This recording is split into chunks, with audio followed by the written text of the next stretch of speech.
റോഡിന്റെ സൈഡ് പിടിച്ച് നടക്കണം. നമുക്കറിയാലോ, റോഡിന്റെ ഒരു നിയമമാണ് വലത് പിടിച്ച് നടക്കാൻ. ഈ വലത് എന്ന് പറഞ്ഞാൽ നമ്മൾ എങ്ങോട്ടാണോ പോകുന്നത് നമ്മുടെ വലത് ഭാഗം ചേർന്ന് നടക്കുക.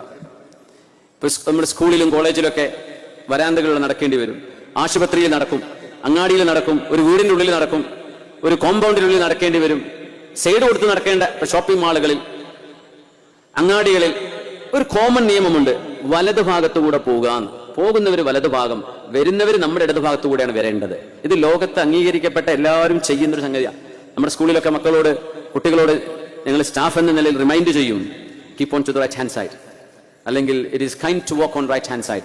വലതു ഭാഗം ചേർന്ന് നടക്കലാണ് വേണ്ടത്.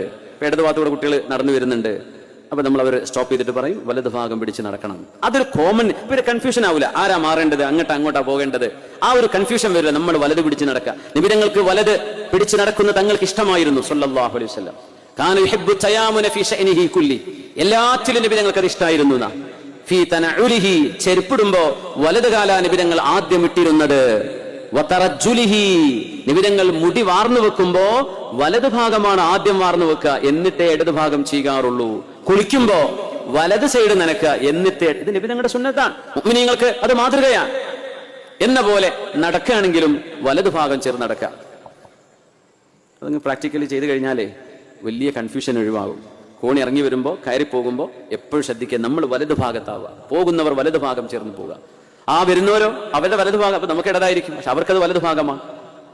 ഇതൊരു കോമൺ നിയമമാണ്. നമ്മുടെ നാട്ടിലൊന്നും ഇപ്പൊ അങ്ങനെ ഒരു ബുദ്ധിമുട്ടുകളൊന്നും വരുന്നില്ല, ഓപ്പൺ സ്പേസുകളാണ്, അതുകൊണ്ട് നമ്മൾ ശ്രദ്ധിക്കാറില്ല എന്ന് മാത്രം. പക്ഷേ അതൊരു നല്ല ചര്യയാണ്, നമുക്ക് സ്വീകരിക്കാവുന്നതാണ്.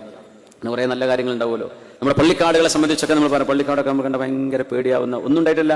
ആ മരങ്ങളൊക്കെ പാടിങ്ങനെ കാട് പൊന്ത കൂടിയിട്ട് അവിടെ നിന്ന് സിയാറത്തിന് ചെന്ന് ദ്വാരക്കാൻ ചെല്ലാൻ പേടിയായിരിക്കും. പാമ്പുണ്ടാവോ പടച്ചോനെ, അവിടെ വല്ലതും കാലിൻ്റെ അടിയിൽ നിന്ന് എണീറ്റ് പോകുമോ.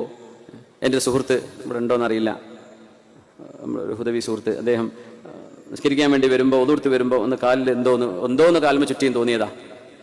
8-10 കൊല്ലമായിട്ട് ആ പാവത്തിന് ഭയങ്കര പേടിയാ, പാമ്പുണ്ടോ. അപ്പൊ നമ്മുടെയൊക്കെ പള്ളിക്കാടുകളിലൊക്കെ നമ്മുടെ മഹല്ല് ജമാഅത്തൊക്കെ ഒന്ന് റാഹത്തിലൊന്ന് ഇറങ്ങിയിട്ട് നമ്മുടെ മറവ് ചെയ്യപ്പെട്ട് കിടക്കുന്ന നമ്മുടെ വല്യമ്മമാർ, നമ്മുടെ മാതാപിതാക്കൾ, നമുക്ക് വേണ്ടപ്പെട്ടവർ, ആ ഖബറൊക്കെ ഒന്ന് വ്യക്തമായി വെളിച്ചത്തിൽ കാണത്തക്ക വിധം കാടും പൊന്തകളൊക്കെ ഒന്ന് ഒഴിവാക്കി വൃത്തിയിൽ, ആ മയ്യത്തുകൾക്ക് ഇസ്തിഗ്ഫാറിന് കിട്ടേണ്ട ചെടികളൊക്കെ അവിടെ നിർത്തിയിട്ട് തന്നെ, എന്നാൽ വലിയ വലിയ കാടുകളൊക്കെ ഒന്ന് മുറിച്ച് വൃത്തിയാക്കിയിട്ട് പള്ളിക്കാട് കാണുമ്പോൾ ഒന്ന് കയറി ചെന്നവർക്ക് വേണ്ടി ദുആ ചെയ്യാൻ തോന്നത്തക്ക വിധം ഒന്ന് വൃത്തിയാക്കലൊക്കെ നല്ലതാണ്. വല്ലാണ്ടങ്ങ് കാട് പിടിച്ച് പേടിപ്പിക്കുന്നൊരവസ്ഥയിൽ ഒന്നും ഉണ്ടായിട്ടില്ല. പേടിച്ചാലും ഇല്ലെങ്കിലും പോകേണ്ട സ്ഥലം അത് തന്നെയാ. പക്ഷെ അവിടെ കിടക്കുന്നവർക്കൊന്ന് സിയാറത്ത് ചെയ്യാൻ പേടിയില്ലാതെ പോകണ്ടേ. അതിനുള്ള സൗകര്യമെങ്കിലും പറ്റുന്ന രീതിയിൽ നമ്മുടെ പള്ളി കമ്മിറ്റികളൊക്കെ ഒന്ന് ശ്രദ്ധിക്കണമെന്ന് സാന്ദർഭികമായിട്ട് ഉണർത്തുക.